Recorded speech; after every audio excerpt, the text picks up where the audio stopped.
Now, I'll show you the chart for this, actually. If you can see this. House prices in that time grew threefold. And the only other thing that would explain that kind of increase in house prices is the enormous fivefold increase in mortgage lending. So it's not really a supply and demand issue, is this? It's an issue of money being created by banks to fund mortgages, and that money being pumped into the property market, just pushing house prices out of reach. So the implication of that for most people now, if you were to buy a house in 1952, the average house, like my grandparents did, 5 years and 3 months of your entire salary would be required to pay for the mortgage and the interest when it's all added together. If you're going to go and buy a house today, it's going to take 11 years and 8 months of your entire salary. So this is not 11 years to pay off the mortgage, it's 11 years of income which is spent entirely on paying off the mortgage plus the interest. It has massive implications for debt, because if almost all the money that we use is created when banks make loans, then it means that if we want money in the economy, we have to borrow it from the banks. And the actual implication that this has for the system is that if we want more money in the economy, for example, if we're in a recession and we want stimulus, the only way to get it is to go further into debt. And if we want to reduce debt, because, for example, we're in a recession after a financial crisis that was caused because people had too much debt, the only way to reduce the debt is to reduce how much money there is. Because when you repay loans, the reverse process happens and the money supply actually shrinks. So more money means more debt, less debt means less money. What we need right now to get out of the situation that we're in is we need more money in the economy and we need less debt. And you cannot possibly do that as long as we keep the current system where money is created by banks as debt. It has a major implication on inequality, because with all money being debt, that means there has to be interest paid on the entire money supply. And essentially, without going into the details, we've taken the sort of household income data from Office of National Statistics and things and analysed it.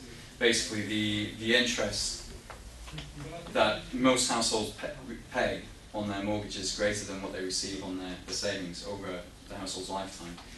So you have this redistribution from 90% of the population to the very top 10% through the interest on the entire money supply and the whole debt that comes with it. It has implications for jobs and businesses. What tends to happen in the current system is that you have a period where banks are creating huge amounts of money through lending. So this is a period when you get these pre-approved credit cards through the post every single day. And people take this up and they go and spend, and it's all on credit, it's all newly created money. And there's debt that corresponds with all this as well. Eventually people realise, actually I've spent a little bit too much on credit recently, so I'm going to limit my spending now. And when that happens across the whole economy, then everybody holds in their spending and you have a recession. Now, businesses at the same time don't understand this money creation process and don't understand how the monetary system works. So when everybody's spending on credit, all they see is there's loads of money coming through the tills, the economy's doing really well, it's time for us to employ more staff and to expand and to open new branches or stores. And quite often they take on more debt so that they can expand to keep up with this growing economy. What happens when everybody suddenly realises that they've spent too much on credit and they stop spending is then these businesses have to lay back, cut back, lay off staff and start contracting again. So this system is really bad for business as well, bad for any sort of real entrepreneur or anybody who's actually trying to run a business that isn't in the financial sector.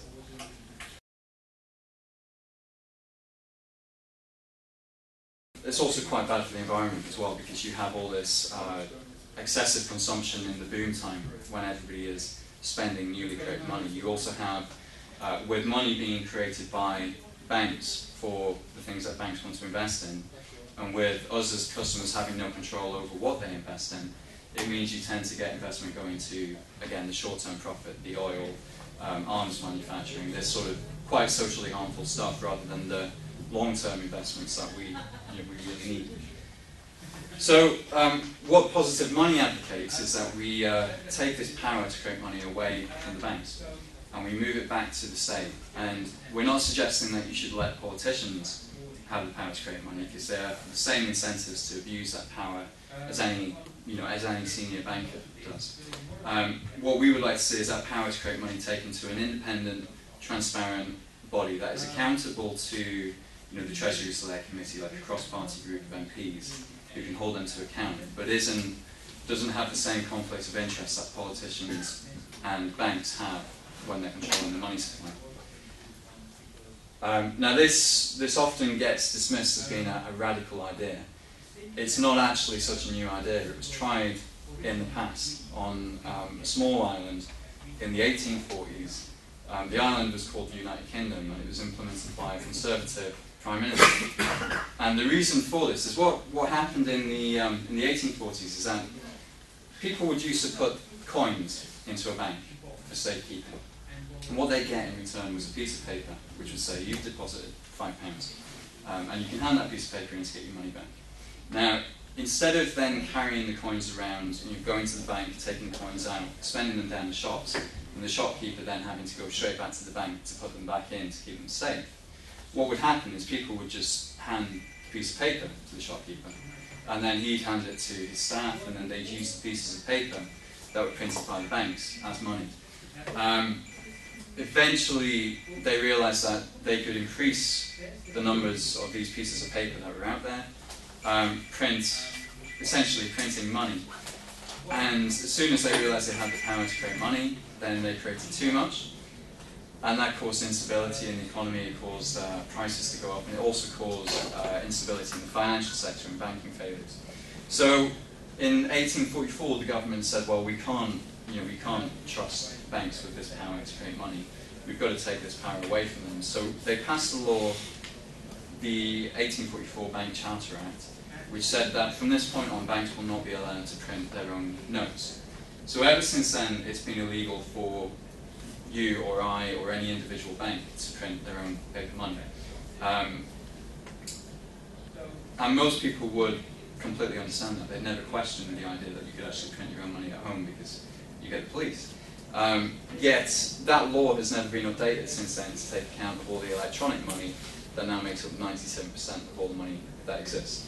Now, the implication for, besides from the economy, the implication for government is that government actually makes a profit on the creation of paper money. And the profit is basically the difference between the cost of printing a note. It costs about 5 or 10 pence to print a £5 note. So you make this profit on there, and then the profit goes to the Treasury, and it can be used to fund public spending, which means either less taxes that people have to pay or more services for any given amount of tax. It's a significant amount of money. In 2009 it was 2.2 billion pounds of profit from the creation of paper money. And that's, put that into perspective, that's enough to pay the salaries of 120,000 nurses. But because the law has never been updated since then, we have lost out essentially on about 2.1 trillion pounds of government revenue. That's, well, 2,100 billion. Now, again, if this chart that I showed you earlier, I think the colours are slightly different, but if you see the gap between the green line and the bottom here is what the profit we've made on creating paper money, which has reduced how much tax we've had to spend. This is what we've lost out by leaving the responsibility for creating electronic money to the banking sector. So it's a huge amount of money. And it's enough to pay off the national debt twice over.